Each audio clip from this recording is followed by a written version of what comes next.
आज की कहानी है सती का स्वांग। एक बार दिल्ली दरबार में सम्राट अकबर का एक दरबारी किसी शर्त पर बीरबल से हार गया। भरे दरबार में सबके सामने उसे नीचा देखना पड़ा।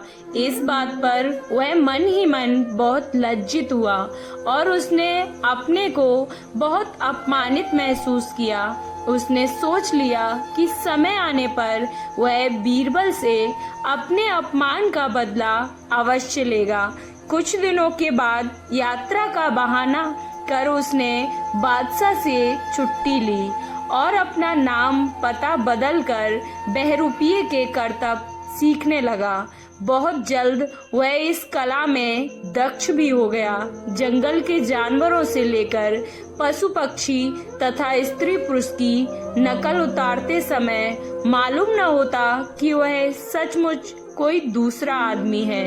इस कला में माहिर होने के बाद जब वह दिल्ली लौटा तो तरह तरह के स्वांग रचकर लोगों को दिखाने लगा। धीरे धीरे सारे शहर में उसके अभिनय की प्रशंसा होने लगी। बादशाह के कानों में जब यह बात पहुंची तो उन्होंने उसका कमाल देखने की प्रबल इच्छा प्रकट की।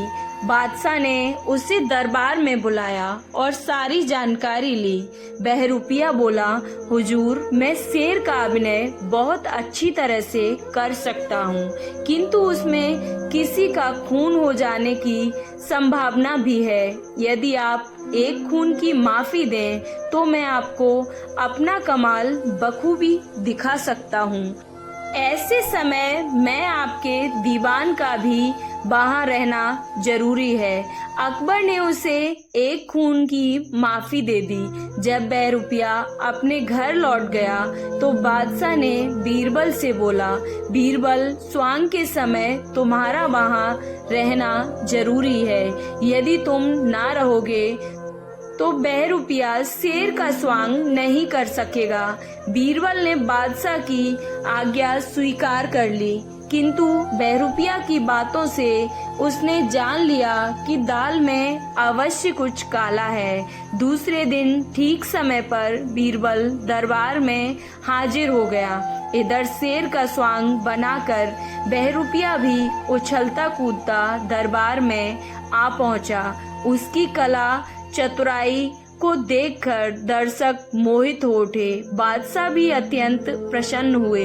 इतने में वह बनावटी शेर उछलकर बीरबल के ऊपर आ झपटा। लोगों को लगा कि जैसे वह बीरबल को मार डालेगा।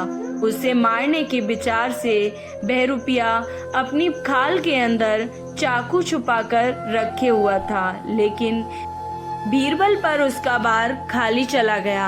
पहले से ही मालूम था कि उसके हाथ में अवश्य किसी तरह का षड्यंत्र किया जा रहा है। अतः वह कुर्ते के भीतर मजबूत कवच पहनकर गया था, जिसके कारण बहरूपिये का अस्त्र उसके शरीर पर असर न कर सका। बादशाह ने जब देखा कि बीरबल को किसी तरह का नुकसान नहीं पहुंचा, वह शेर के झपट्टे से बच निकला, तो वह बहुत प्रसन्न हुए। बात को छिपाने के अभिप्राय से बीरबल ने भी बहरूपिये की बहुत प्रशंसा की। बादशाह ने बीरबल से पूछा, बीरबल, बहरूपिये ने कमाल दिखाया है, अब इसे क्या इनाम दिया जाना चाहिए? बीरबल बोला, हजूर, यदि आप प्रसन्न हैं तो इसे 1 साल के लिए दीवान के पद पर नियुक्त किया जाना चाहिए। इससे अच्छा और क्या हो सकता है? यह सुनकर बहरूपिये का रोम रोम खुशी से नाच उठा। बादशाह ने बीरबल की बात मान ली, किंतु बीरबल ने एक शर्त रखी, यदि बहरूपिया सती का स्वांग करके दिखाए तभी उसे दीवान बनाया जाना चाहिए। बादशाह ने बहरूपियों को आदेश दिया कि बीरबल की इच्छा के अनुसार तुम्हें सती का स्वांग अवश्य दिखाना चाहिए, और यदि उसमें तुम चूक गए तो दीवान बनने की जगह तुम्हें प्राण दंड दिया जाएगा। बहरूपिये को राजा की आज्ञा माननी पड़ी। दूसरे दिन सती का रूप धारण कर वह दरबार में हाजिर हुआ। बीरबल ने उसकी दवा दारू का इंतजाम पहले ही कर रखा था। पत्थर के कोयले का एक बड़ा कुंड पहले से ही धधक रहा था। देखते ही बहरूपिये के होश ठिकाने आ गए। उसने समझ लिया कि बीरबल ने बदला लेने के लिए यह खुरापात खड़ी की है और अब इससे बचकर निकलना मुश्किल ही नहीं असंभव भी है। बिना अग्नि प्रवेश किए यह स्वांग नहीं दिखाया जा सकता और जहाँ कुंड में गिरा वहीं प्राण के निकलने में देर नहीं लगेगी। यह देखकर उसका मन डमाडोल हो गया।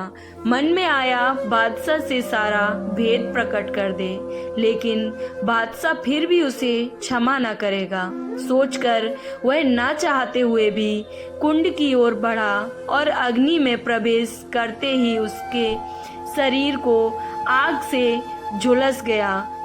जब बीरबल ने बहरूपिये की यह दुर्दशा देखी तो उनका कोमल हृदय पिघल गया। उन्होंने फौरन सेवकों को आज्ञा देकर उसे कुंड से बाहर निकलवाकर उपचार के लिए भिजवाया। यह देखकर दरबार में चारों ओर बीरबल की जय जयकार होने लगी। बीरबल की इस उदारता से बहरूपिये के मन में भी बीरबल के प्रति श्रद्धा भाव उत्पन्न हो गए। इधर बीरबल ने जब प्रमाण देकर बादशाह को बहरूपिये का सारा भेद बताया तो बीरबल की प्रशंसा करते हुए बादशाह ने खुदा का शुक्रिया किया। जब बहरूपिया पूरी तरह स्वस्थ हो गया, वह दरबार में पुनः उपस्थित हुआ। उसने अपना पूर्व परिचय देते हुए कहा, मैं वही दरबारी हूँ जो एक बार बीरबल से शर्त हार गया था। इसलिए मेरे मन में बीरबल के प्रति बदले की भावना उत्पन्न हो गई और मैंने उनकी जान लेने की कोशिश की, लेकिन मुझे अब उनकी बुद्धिमत्ता और उदारता का ज्ञान हो गया और मैं अपने उस बैर भाव को बिल्कुल भूल गया हूँ। यह कहकर बहरूपिया बीरबल के चरणों में गिर गया और क्षमा याचना करने लगा। बीरबल ने उसे अपने सीने से लगा लिया। यह दृश्य देखकर सभी दरबारी हैरान रह गए। इस प्रकार बीरबल और बहरूपिये का मनमुटाव बिल्कुल समाप्त हो गया। तो दोस्तों, ऐसे ही बुद्धिमत्ता और उदार भावना रखने से आपके बारे में बुरा सोचने वाले भी आपके मित्र बन जाते हैं। कहानी कैसी लगी? अच्छी लगी तो वीडियो को लाइक, चैनल को सब्सक्राइब करना ना भूलें और कमेंट बॉक्स में जय श्री कृष्णा अवश्य